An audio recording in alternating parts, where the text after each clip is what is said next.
Melanin queens, we deserve to be seen. Melanin kings, you deserve more than the gold chains of a new slavery.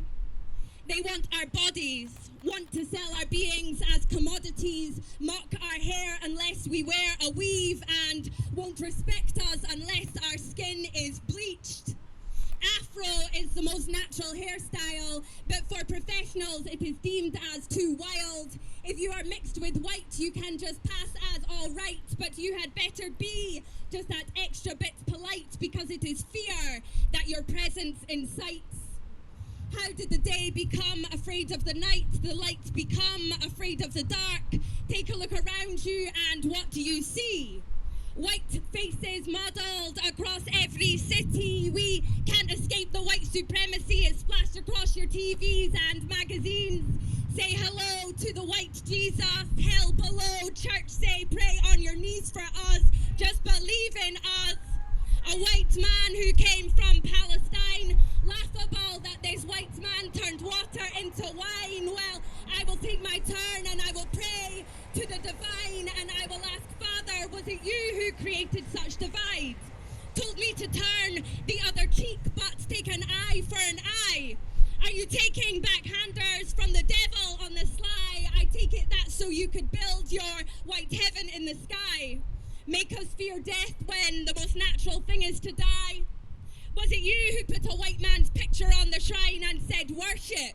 The same God who gave the white man the whip, the quick academic wit to enslave melanated bodies and place them on slave ships. And excuse me if you cannot handle it, but this lasting legacy of incessant white supremacy is sick. So where is the remedy? Racism is a disease. So I ask you, God, please, when your missionaries spread the gospel, how was and is it possible to alleviate those responsible for their actions? So contradictory is your philosophy. It's beyond recognizable hypocrisy existing in every colonial faction. Your missionaries quote illiteracy as a signifier of the primitive. Well, God, I pick up my pen, but can you handle it? The words that I write, God, would my words mean more to you if I were white? God, do you know white from wrong? God, have you been white for long? As white as the snow that falls in the Christmas parade, the Christ masquerade, the God whose words enslaved and missionaries degrade and spread hate, conditions to manipulate. And I'm sure the Lord knows that the missionary style is referring to rape. The Christ whose words engraved in the minds and hearts of a people. Inferiority, skinferiority, the God whose Bible dictates that one group is entitled to the Holy Land and murder the Palestinian people on demand. Well, God, if this is your call, then you and the devil must be playing ball. Oh, and God, please explain why your Pope has an upside-down cross hanging from his wall. If God is omniscient, he has answers to it all. Love doesn't have a colour, so how can a bigoted God designate the melanated people as the other?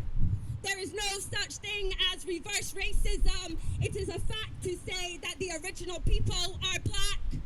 I understand that white people can sit back, relax, and pay tax, but I refuse to when I'm in a country that chooses to abuse those whose skin does not have a bluish hue.